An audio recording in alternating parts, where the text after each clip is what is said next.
ஆனால் மணியம்மையாருடைய பெரியாருடைய வாழ்க்கை 1949 பிறகு அல்லது 1945 அவர் வந்து இவ்வளவு பெரிய ஆளுமையாக, அதுவும் தனி ஒருவராக 49க்கு பின்னாடி வேற யாராவது இருந்தால் அந்த நிமிஷமே உடஞ்சி நொறுங்கி அழிஞ்சு போயிருப்பாங்க.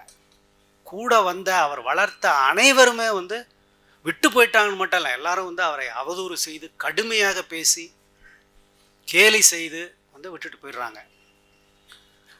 அதுக்கப்புறம் அவர் வந்து ஒரு புதிய வேகத்தோடு வந்து அவர் செயல்படுறார் பெரியார் கடைசி 24-25 ஆண்டுகள். அதில் மணியம்மையாருடைய பங்கு என்பது ரொம்ப முக்கியமானது அப்படின்னு நான் நினைக்கிறேன். அதை நம்முடைய நமக்கு ஆண்களுக்கு வந்து ரொம்ப ஒரு கடிவாளம் போட்டுக்கொண்டு பழைய சிந்தனைகளுடைய இதிலேயே வந்து வயது வேறுபாடு ஒன்றை மட்டுமே கருத்தில் கொண்டு நம்ம அவங்களுடைய முக்கியத்துவத்தை மறந்துடுறோம்.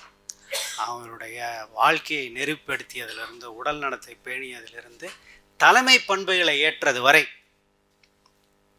மணியம்மையாருடைய முக்கியத்துவம் உண்டு.